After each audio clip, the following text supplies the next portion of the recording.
A billionaire finds his maid's daughter secretly washing dishes, and he's about to discover the desperate truth she'll do anything to hide. 3 a.m. Billionaire Arthur Coleman, walking his silent halls, finds an unexpected sight in his cavernous kitchen. Claire, a 17-year-old girl, his housekeeper's daughter, is scrubbing a mountain of dinner plates. Her hands are red and raw. Her eyes are wide with terror. She should be in school. Instead, she is here, telling lies to protect a desperate secret. The billionaire, a man who built his fortune reading people, knows this is more than a girl helping her mother. It's a clue to a sacrifice he can't yet understand. He built an empire on seeing patterns, but sleep was a price he could not pay. Arthur Coleman found silence to be the loudest sound in his vast, empty mansion tonight. That silence was broken. The great clock in the foyer chimed 3 a.m.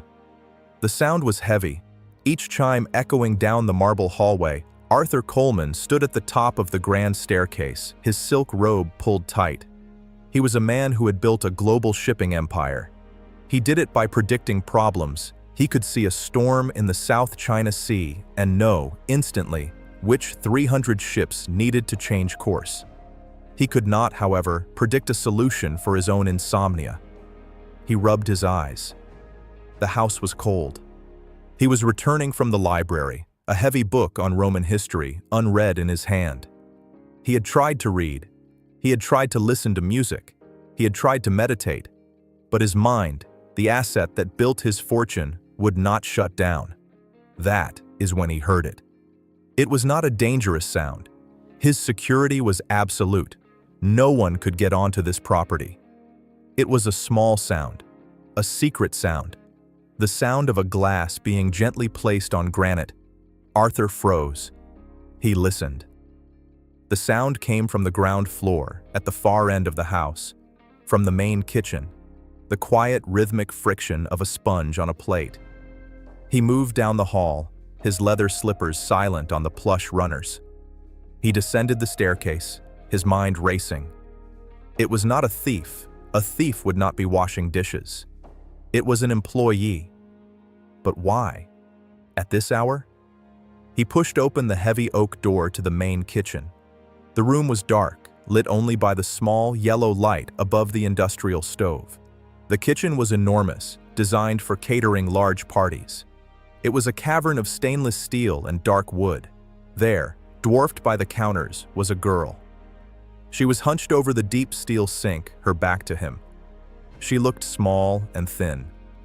She was scrubbing a crystal wine glass with a focused, desperate energy. Arthur cleared his throat. The girl gasped, a sharp intake of air. She spun around so fast she fumbled the glass. It slipped from her soapy hands. "Oh!" she cried, lunging for it. She caught it, just barely, her knuckles turning white. Her eyes were wide. She was not just startled. She was terrified. It was a terror that seemed far too large for a simple surprise. "Mr. Coleman," she breathed.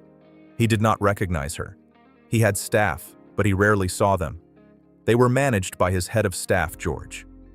"Who are you?" His voice was not unkind, but it was the voice of a man used to answers. I'm Claire, sir. Claire Miller." She frantically dried her hands on a dish rag, her eyes darting between him and the door. "I'm Helen's daughter." Helen Miller, his housekeeper. Arthur's mind clicked into place. Helen, a good woman, reliable, quiet, always professional. Helen had been with him for 5 years. "Claire," Arthur said, stepping fully into the kitchen. He flicked on the main lights. The room flooded with a sterile white glare. The sudden brightness made the girl flinch. He saw her clearly now. She was young, perhaps 17. She had blonde hair, but it was pulled back in a messy, frayed ponytail. Strands of it were stuck to her damp forehead. She was pale. The skin under her eyes was not just shadowed. It was dark, bruised with a profound exhaustion. She looked like a soldier who had been on the front lines for weeks.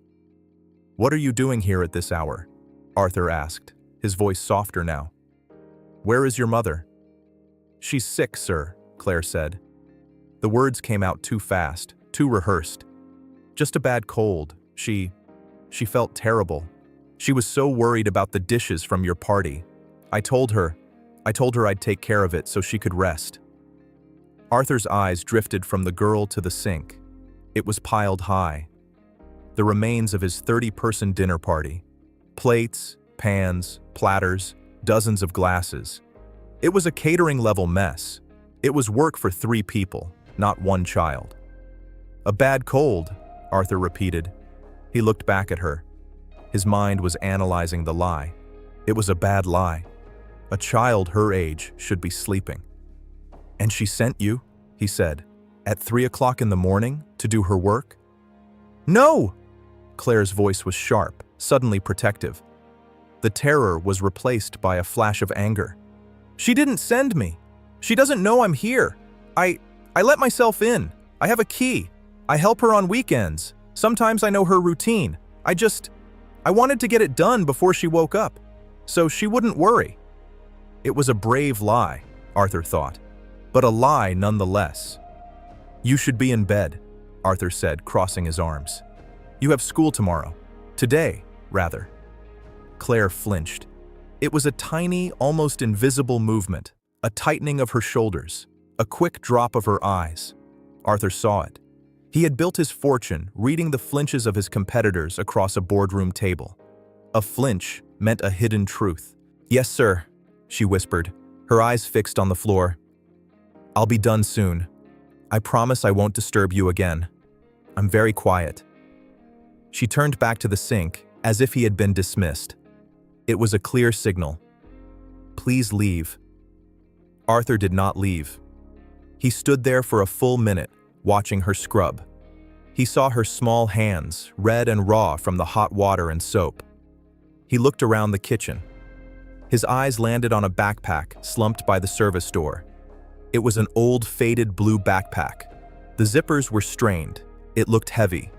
Dangling from the main zipper was a bright blue and gold honor cord. Arthur's eyes narrowed. He knew that cord. It was the kind valedictorians wore at graduation. Next to it, tucked into the side mesh pocket, was a small, framed photo. It was old.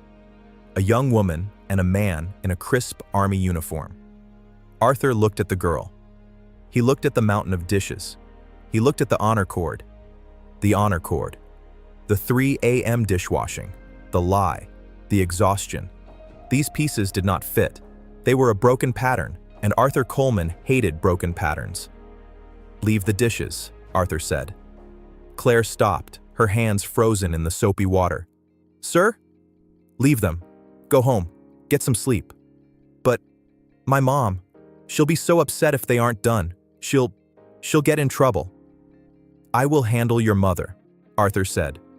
His tone was not harsh, but it left no room for argument. "Go home, Claire." She hesitated. Her shoulders slumped.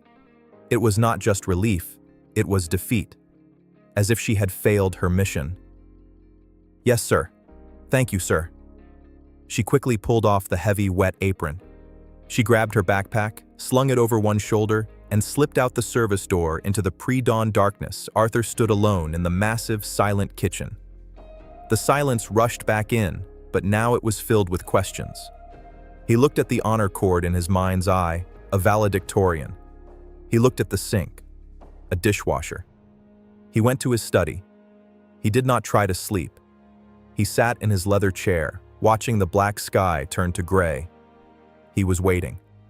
At 7 a.m., he picked up his phone. "George," he said when his head of staff answered. George Shaw was a man who had been with him for 20 years. He was precise, efficient, and discreet. "Mr. Coleman, you're up early.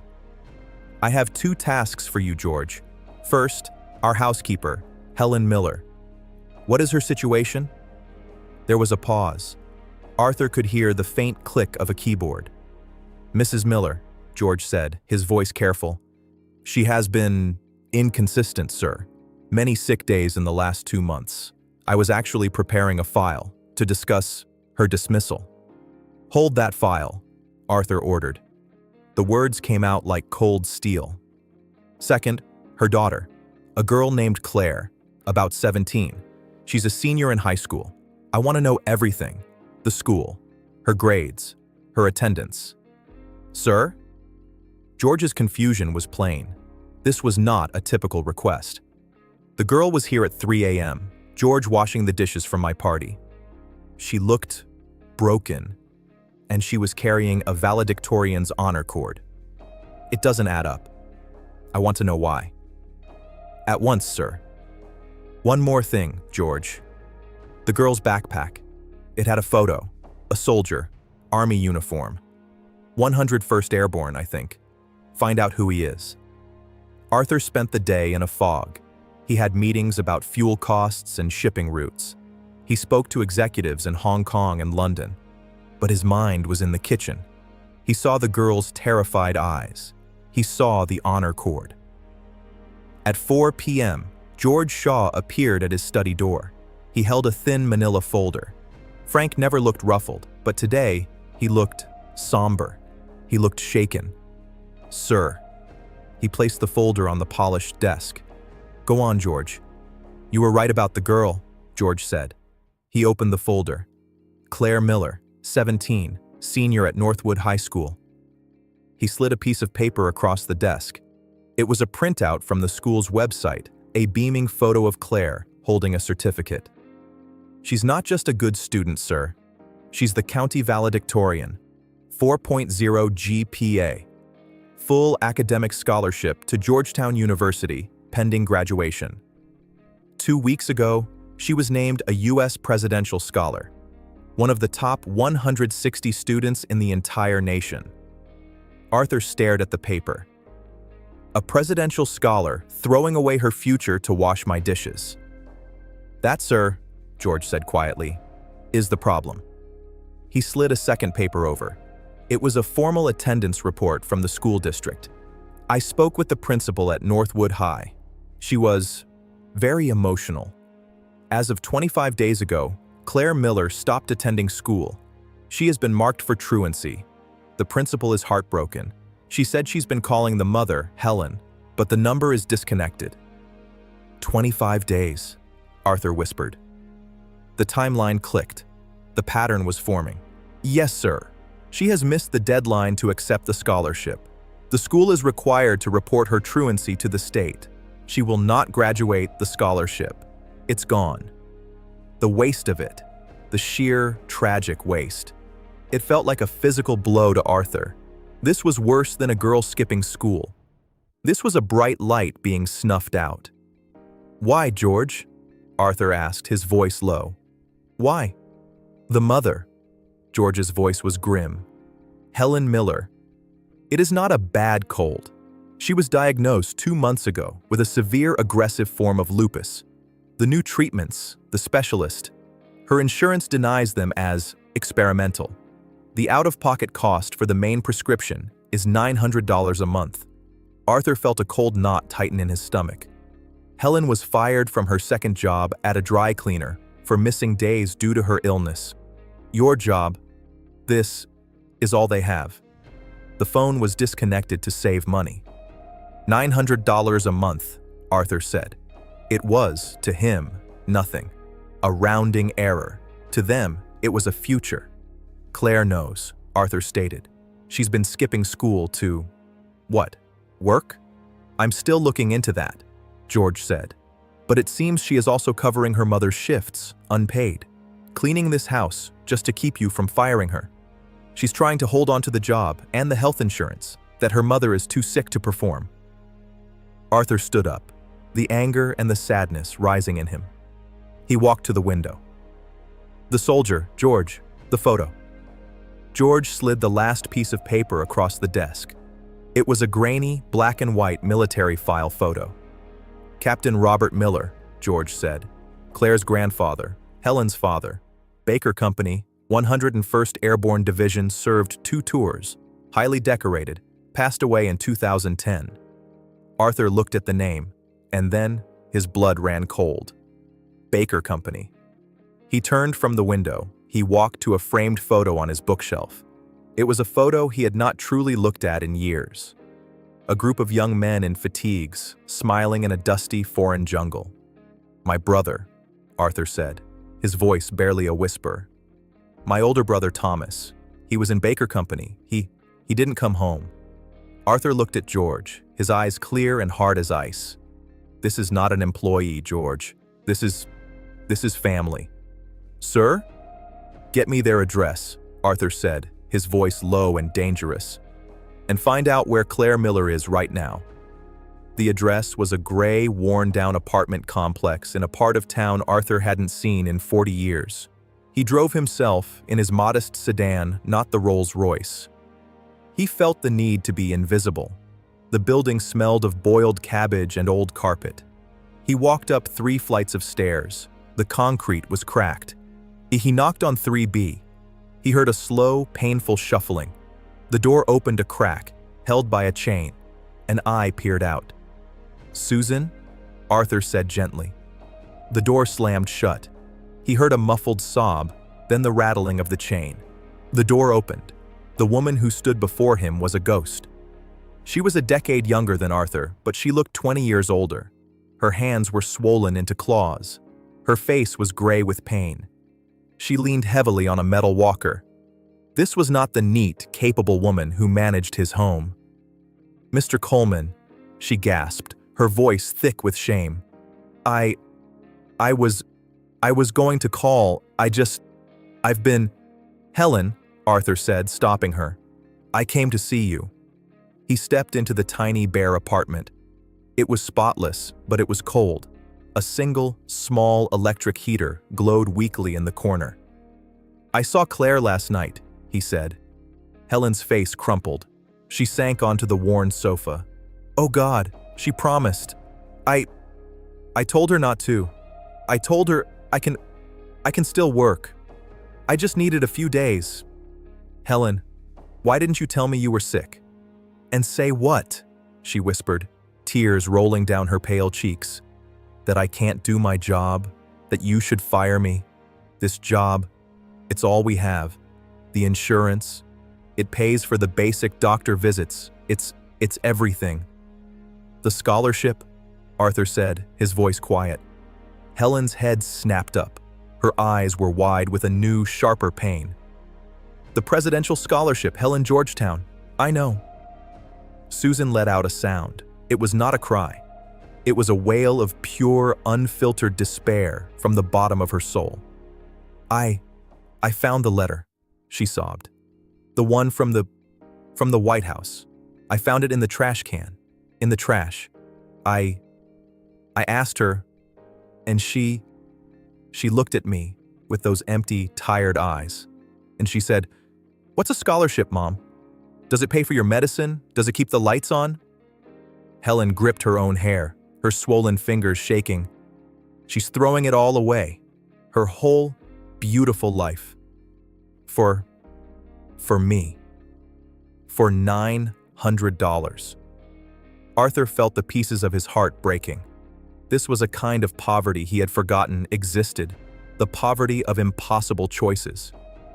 "Where is she, Helen? Where is she right now?" She got a job," Helen whispered, looking away, as if confessing a crime. "A real one, a night shift, so she can be here during the day in case I fall. It's at a diner, the Evening Star, downtown." "Stay here," Arthur said. "Lock your door. I will be back." The Evening Star diner was loud, bright, and smelled of stale coffee and grease. Arthur Coleman felt like he had walked onto a different planet. He took a booth in the corner, his tailored wool coat feeling like a costume. A waitress, older, with a kind, tired face, came over. "What'll it be, honey?" "Just coffee, black," Arthur said. He scanned the room, and then he saw her. Claire was moving through the tables, a heavy brown tray balanced on one arm. Her blonde ponytail was hidden under a blue hairnet. Her uniform was a size too big, the name Patty stitched in red on the pocket. She moved with a grim, mechanical efficiency. She did not smile. She refilled water glasses, cleared plates, and took orders. She was 17, a presidential scholar, and she looked like she had been doing this for a lifetime. He watched her wince when she lifted a heavy bus tub full of plates. He saw the manager, a short, angry-looking man in a stained white shirt, bark an order at her. She just nodded, her face blank, and kept moving.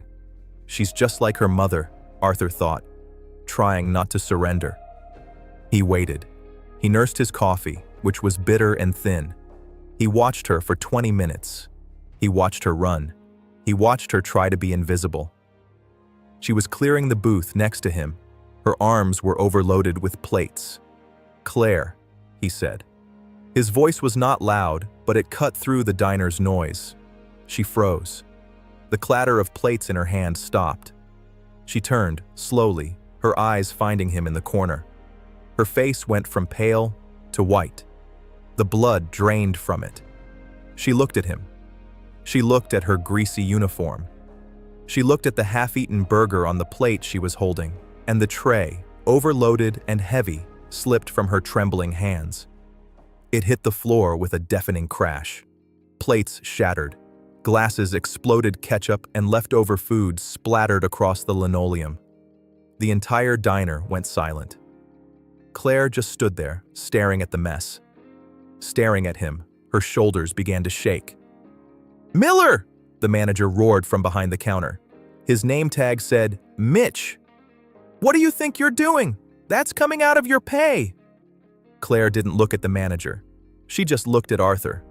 Her eyes, which had been so terrified in the kitchen, were now filled with a different, deeper emotion, utter and complete humiliation. She dropped to her knees and, with her bare hands, began picking up the broken shards of glass. "Miller, get a broom. Get that cleaned up. Now!" Mitch was screaming. He was red in the face.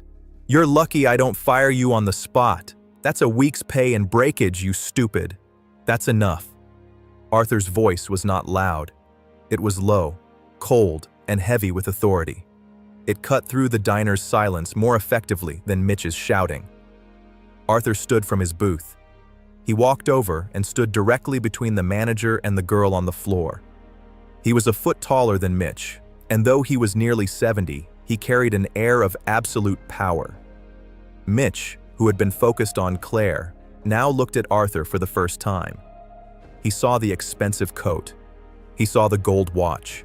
He saw the face of a man who did not belong in the Evening Star diner. "And who are you?" Mitch blustered, though his voice had lost its edge. "This is my employee. She is a child," Arthur said, cutting him off. "A child who is clearly unwell." He reached into his coat pocket, pulled out a leather wallet, and extracted several bills. 3 $100 bills. He dropped them on the counter.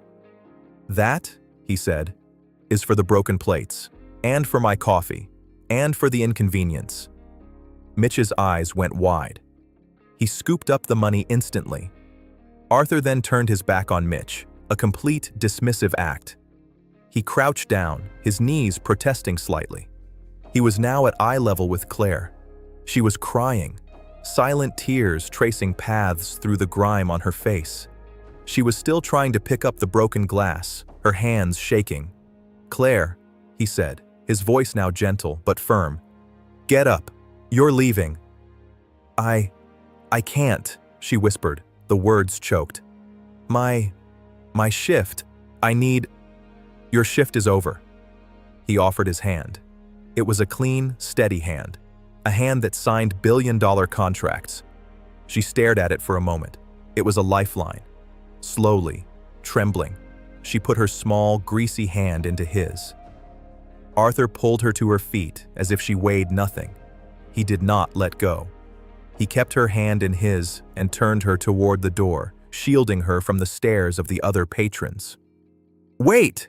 Mitch called out, suddenly realizing he was losing an employee, even one he mistreated. "You can't just... She has to..." Arthur paused at the door. He looked back at Mitch. "She's finished," he said. And the way he said it, Mitch knew it was true. Arthur Coleman pushed open the glass door and guided Claire Miller out into the cold night air, leaving the shattered plates and the smell of fried onions behind. The car was a cocoon of silence. It was a dark, heavy sedan, not one of Arthur's flashier models. It smelled of old leather and, faintly, of his pipe tobacco. It was warm. The heated seats hummed gently against Claire's back, but she was so cold she couldn't feel it. She sat rigid, her hands clasped in her lap, still grimy from the diner floor. She stared straight ahead at the dashboard clock. 11:47 p.m. She had not said a word since he put her in the car. She was vibrating with a silent, terrible shame. He had seen her at her lowest. He had seen her fail. Arthur drove carefully, his large hands resting lightly on the wheel. He did not turn on the radio. The only sound was the thump-thump of the wipers clearing a light mist from the windshield. He glanced at her. She was just an outline in the dark, her face turned away. "Your hands," he said, his voice quiet. "Are they cut?" Claire flinched, startled by the sound. "What?" "The glass. Are you cut?" She slowly unclenched her fists and looked down. She hadn't felt it. There was a small, dark line of blood across her right palm. I don't know. It's fine." Arthur sighed. He pulled the car over to the curb on a quiet, tree-lined street. He put the car in park and turned on the interior light. It was a soft, yellow light, like a reading lamp. In it, he saw her. Her face was smudged with dirt. Her hair was matted where the hairnet had been. The small cut on her hand was welling up with blood. She looked at him, her eyes wide. "What are you doing?" "This will sting," he said. He did not answer her question. He reached into the glove compartment. His car was, like his life, organized. He pulled out a small, black first aid kit. He opened it, took out an antiseptic wipe and a bandage. "Give me your hand," he commanded. "No, it's fine. Really, I'm getting grease on your car." She tried to hide her hands under her legs. "Claire."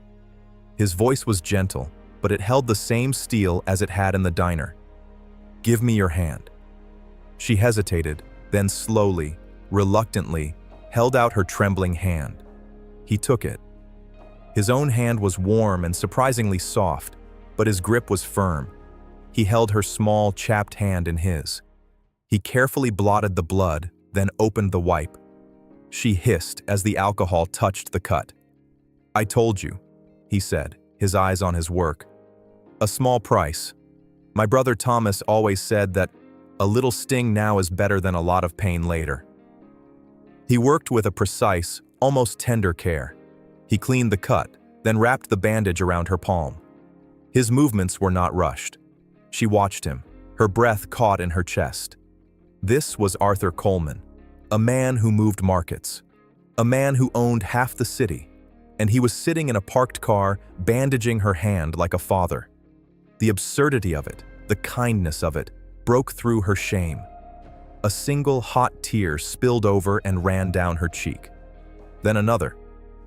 He finished with the bandage and handed her a clean, folded handkerchief from his coat pocket. "For your face," he said, not looking at her. He put the car back in gear and pulled out into the street. She wiped her face. "Thank you," she whispered. The words were small and hoarse. "You're welcome," he said. They drove in silence for another few blocks. "Georgetown," he said. "Sir? That's the plan, isn't it? Or it was Georgetown University." "Why?" She stared at the handkerchief in her lap. I like history and the government. I thought I could work in the State Department or something." "You want to serve?" he said. It wasn't a question. "Yes." "A noble goal," he said. "Difficult to achieve if you are not in fact in school." Her shame returned, hot and sharp. "You don't understand." "Then make me understand, Claire," he said, his voice reasonable. "I see a young woman, a U.S. presidential scholar, the valedictorian of her class. She has a full scholarship to a fine university, and she throws it all in the trash. I didn't throw it away, she snapped, her voice breaking. The anger she felt at the world, at the unfairness of it, all came rushing out. I didn't. What was I supposed to do? She was crying openly now, the sobs she had held back in the diner finally shaking her. What choice did I have? I came home from school. I'd just gotten the letter, the one from the White House. I was so happy. I ran inside, and Mom was on the floor. She couldn't get up. She was in so much pain, she couldn't even cry. Arthur listened. His knuckles were white on the steering wheel. The doctor said, lupus. He said her old medicine wasn't working. He said she needed a new one, a specialist. And the insurance? It doesn't pay its $900 every month, just for the pills. That's not even the doctor, or the tests. She wiped her nose with his handkerchief, past caring about appearances. She lost her other job. This job at your house. It's all we have. I saw her trying to scrub the floors, and she just cried because her hands were too swollen. She was going to get fired. We were going to lose the apartment. We were going to lose everything. Her voice dropped to a whisper. So I put the letter in the trash. I called the school and told them I wasn't coming back. I took her phone. I blocked the principal's number. I had to. So she couldn't call Mom. And you started working? Arthur said. I had to cover her shifts at your house. For free. Just so George wouldn't know she was sick, and I got the job at the diner, the night shift. It was $11 an hour. I was saving up. For the medicine. I almost had it, I just needed one more week. She was spent. The confession left her hollow. She leaned her head against the cool glass of the window. I hate it, she whispered. I hate it, but I love my mom. I couldn't go to history class. I couldn't write papers on policy while my mom was disappearing. What's a scholarship if I lose my mom? Arthur was silent. He drove. He was processing. This was not a girl skipping school. This was a soldier. A soldier making a tactical, terrible choice. A soldier on a losing front. He pulled up in front of her gray apartment building, the same one he had visited that afternoon. You are very much like your mother, he said. What? She lied to me too, he said, turning to her. She tried to hide her illness, to protect her job, to protect you. You lied to me, to protect her. You're a family of terrible liars, and you are both very, very bad at it. A small, watery smile almost touched her lips. You're also both very proud, he said. And your pride is costing you your future. It's costing your mother her health. It's our problem, sir. I'll pay you back. For the plates. I don't know how... Stop talking about the plates, he said, annoyance in his voice. The plates do not matter. The diner does not matter.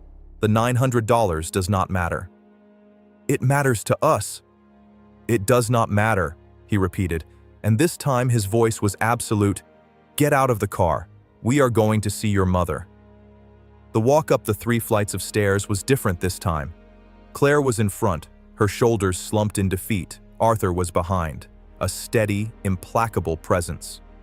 Claire fumbled with the key, her bandaged hand making it difficult. She finally got the door open. The apartment was dark, lit only by the same weak electric heater. Helen was sitting on the sofa, wrapped in a thin blanket, her face a mask of pure terror. She had clearly been waiting by the door, imagining every possible terrible outcome. When she saw Claire, in the dirty diner uniform, she gasped, "Claire! Oh, baby, what happened? Are you hurt?" Then she saw Arthur Coleman filling the doorway behind her. Helen's face went from fear to a deep, profound shame. She tried to stand, to be the housekeeper, but her legs were too weak. She sank back down. "Mr. Coleman," she whispered. her voice cracking. I don't know what to say. She has been working a night shift at a diner, Arthur said, stepping into the small room, to pay for your medicine, the medicine you didn't tell me you needed. The truth hung in the cold air, stark and ugly. Helen looked at Claire. Claire looked at the floor. You told him? Helen whispered to her daughter. He was there, Mom, at the diner. I dropped a tray I broke. I broke everything. I'm so sorry, Mom. I'm so sorry. Claire's defenses crumbled. She rushed to the sofa and collapsed, burying her head in her mother's lap, sobbing. Helen wrapped her arms around her daughter, her own swollen, painful hands stroking her hair. She looked up at Arthur, who stood over them like a judge. Please, Helen begged, tears streaming down her face. Please don't punish her. It's my fault. All of it. I got sick. I couldn't. I'm so sorry.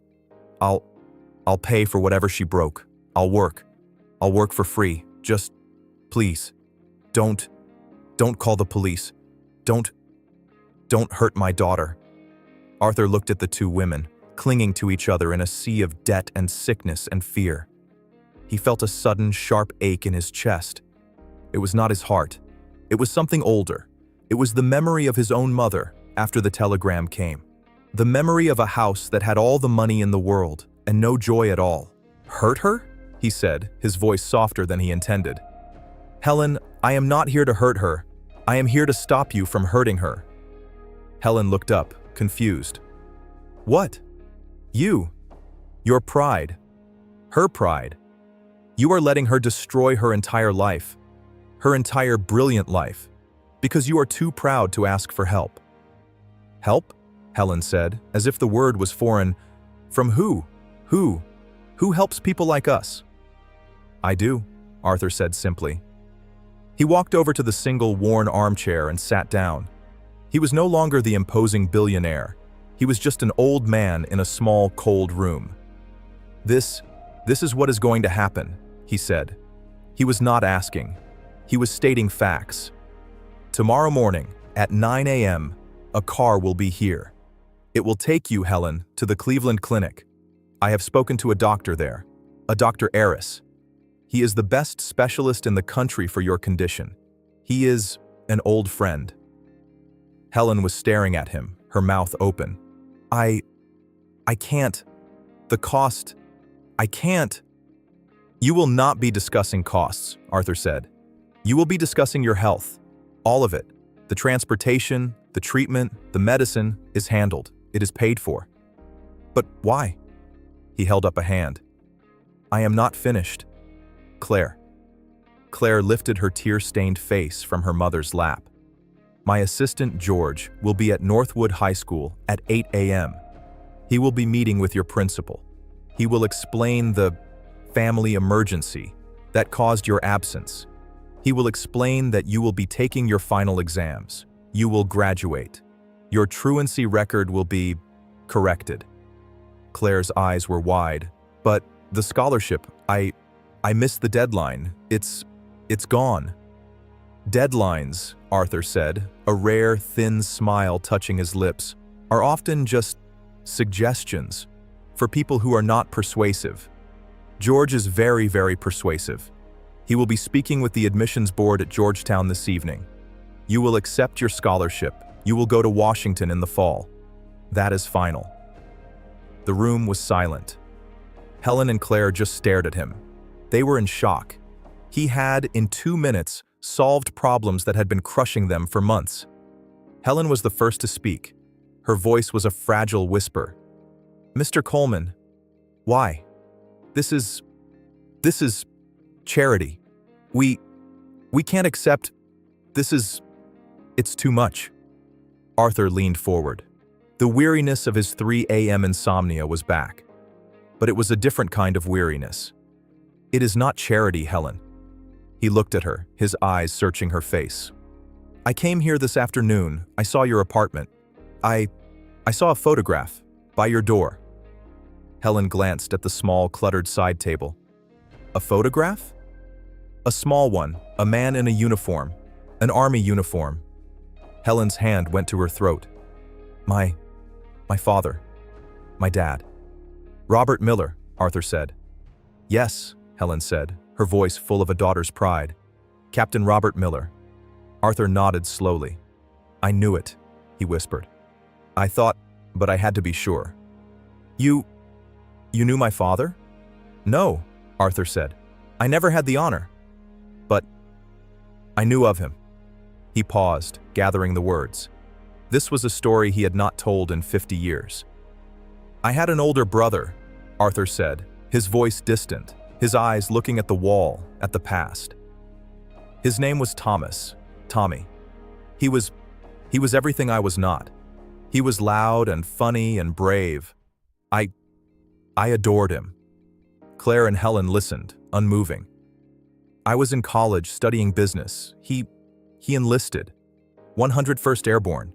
He was sent to Vietnam, Baker Company. Helen's eyes widened. That was my father's company. Yes, Arthur said. Your father was his captain. Tommy. He didn't come home. He was 20 years old. It destroyed my mother. It broke our family. He looked down at his own hands, the hands that had built an empire. After it happened, my mother, she just faded. But then a letter came. It was from a Captain Robert Miller, from your father. He wrote about Tommy. He said my brother was brave. He told a story about how my brother had saved 2 other men. He told my mother that Tommy wasn't alone, that he held his hand. He told her he was proud to have served with him. Arthur had to stop. He cleared his throat. He wrote 3 letters, Helen, to a woman he had never met, about a boy she had lost. Those letters, they were the only thing that kept my mother alive. They were a gift of peace. He gave my brother back to us. He reached into his breast pocket and pulled out his wallet. From a worn, hidden fold, he took out a small, square piece of paper. It was old, cracked at the folds. It was a photograph, the same one from his bookshelf. A group of young men in the jungle. He handed it to Helen. She took it with a shaking hand. She saw a group of tired, smiling boys. And in the center, a young man with a kind, strong face. And next to him, a taller, grinning boy with his arm slung over his shoulder. That's my father, Helen whispered, her finger tracing the face. And that, Arthur said, pointing to the grinning boy, is my brother, Tommy. Claire leaned in, her eyes wide. She saw her grandfather, young and vital. A man she had only known as an old, quiet man who smelled of tobacco. Your father, Arthur said, his voice thick with emotion, left no one behind, not his men, not even their memory. He looked at Claire. He saw her pale, exhausted face. He saw her honor cord. He saw her grandfather's eyes. I have been a very, very wealthy man for a very long time, Arthur said. But I have always carried a debt I could not pay, a debt to your father for his kindness, for his honor. He stood up. This is not charity. This is family. This is a debt, 50 years overdue. Your grandfather saved my family, Helen now. You will let me help his. Arthur looked at his watch. It was past midnight. A car will be here for you at 9 a.m., Helen, he repeated, his voice gentle but firm. Please, be ready. Dr. Aris's team will be waiting. Helen just nodded, her eyes still fixed on the old photograph in her hand. Claire, he said. She looked up, her face red and swollen. I expect you at your school at 8:30 a.m. My assistant, George, will meet you. You will go in, you will talk to your principal, and you will arrange to take your final tests. Yes, sir, she whispered. Good. He moved to the door, then paused. And George has also been instructed to have your utilities reconnected and to arrange a delivery from a grocer. You cannot move forward if you are cold and hungry." He looked back at Helen. "He left no one behind, Helen," Arthur said quietly. "It's time his family was treated the same way." He left. The door clicked shut. For a full minute, mother and daughter did not move. Then, Helen let out a long, shuddering breath, a sound that was half sob, half laugh. Claire rushed to the small kitchen, her body finally giving in to the stress of the night. When she was done, shaking, Helen was there, leaning on her walker, holding a glass of water. "Mom," Claire whispered, her throat raw. Is this real?" Helen looked around the tiny, cold apartment. She looked at the disconnection notices, at her daughter's ruined diner uniform. Then, she looked at the 50-year-old photograph in her hand. "I think so, baby," Helen said, her voice shaking. I think your grandfather just saved us." The next 2 weeks were a blur. It was like watching a life be rebuilt by an invisible, efficient crew. At 8:30 a.m., a trembling Claire met George Shaw at Northwood High. He was a man in a simple, perfect suit. He was calm, professional, and handled everything. The principal, Mrs. DeWitt, rushed out of her office, her face a mixture of worry and relief. "Claire? Oh, my dear, we were so worried." "It was a family medical emergency, Mrs. DeWitt," George said smoothly, handing her a folder. "Claire has been acting as her mother's primary caregiver. Here is the documentation from the Cleveland Clinic." The principal's eyes scanned the letters. The sternness of the administrator was gone, replaced by a deep sympathy. "Oh, you poor thing," she said to Claire. "Why didn't you say anything?" I didn't know how," Claire whispered. "It is handled now," George said. "We simply need to arrange for her final examinations." "Of course, yes, anything." While Claire was at school, a different car arrived for Helen. She was terrified, but at the Cleveland Clinic, nurses were waiting. They knew her name. Dr. Aris, a kind man with warm eyes, sat with her for an hour. "We are going to make this better," he said. "Your job is to rest." For the first time in a year, Helen Miller slept without pain and without fear. Back at the apartment, the power came on. The gas heater clicked to life, flooding the rooms with warmth. A grocery service arrived with boxes of food, real food.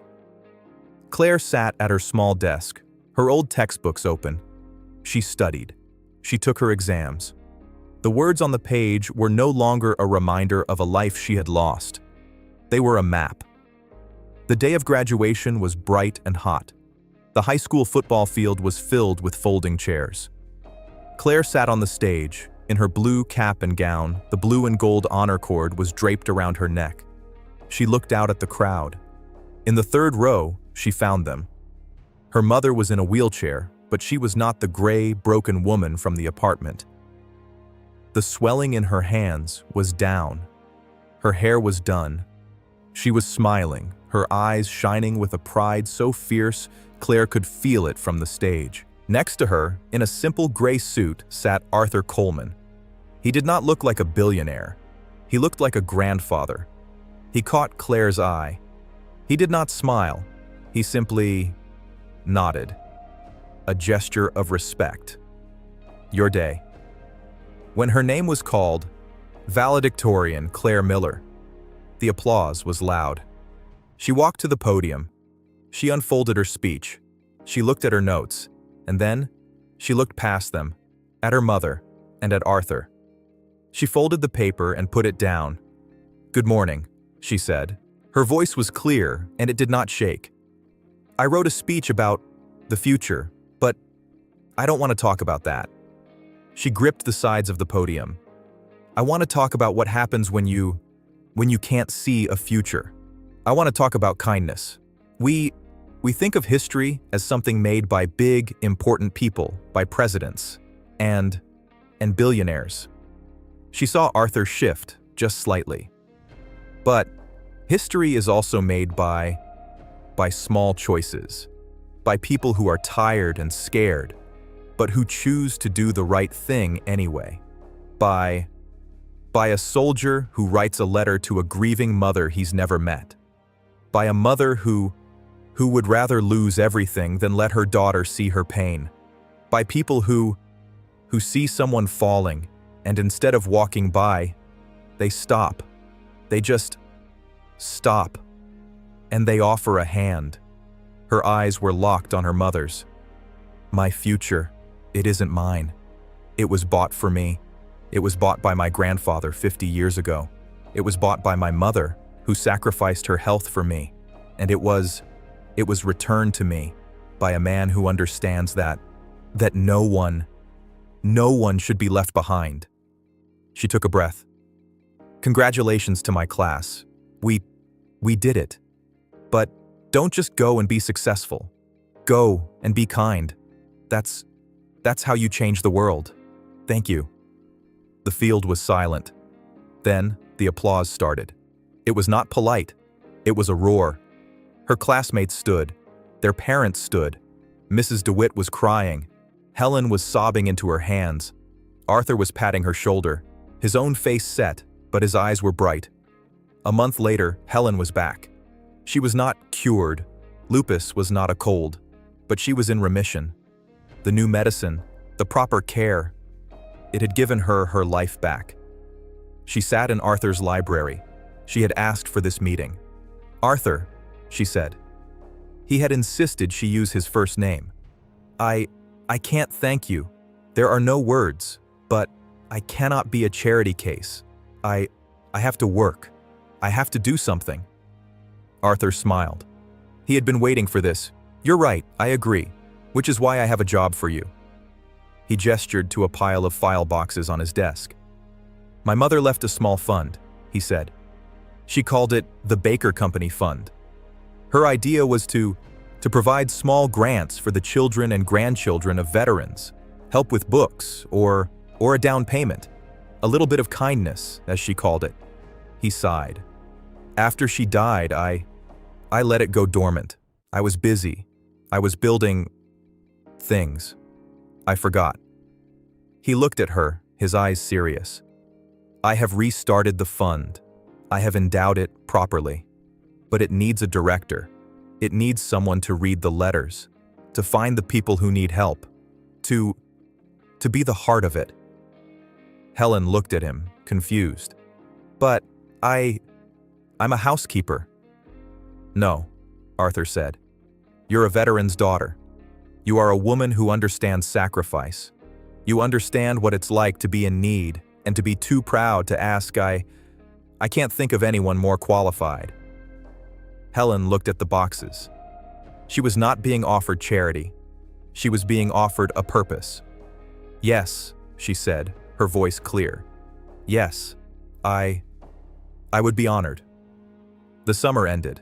It was a cool morning in late August. By August, Claire was leaving for Georgetown. Helen, now in remission, saw her off from their new, bright apartment. Arthur's sedan pulled up. He got out. All set? He asked. All set, Claire said, her smile wide. A few things, he said, handing her a box. Inside was a new laptop. For the political science papers. Arthur, this is too much. Nonsense, he said. He then handed her a flat, square envelope. And this. She opened it. It was a simple, dark wood frame. Inside was the photograph. The young men in the jungle, her grandfather and his brother. But this is yours, she said. From your desk. No, Arthur corrected her gently. The one on my desk was my mother's. This was Tommy's. It was in his wallet when they sent his things home. It's been in a box. I think he would want you to have it. To remember what you're made of. Claire's eyes filled with tears. She hugged him.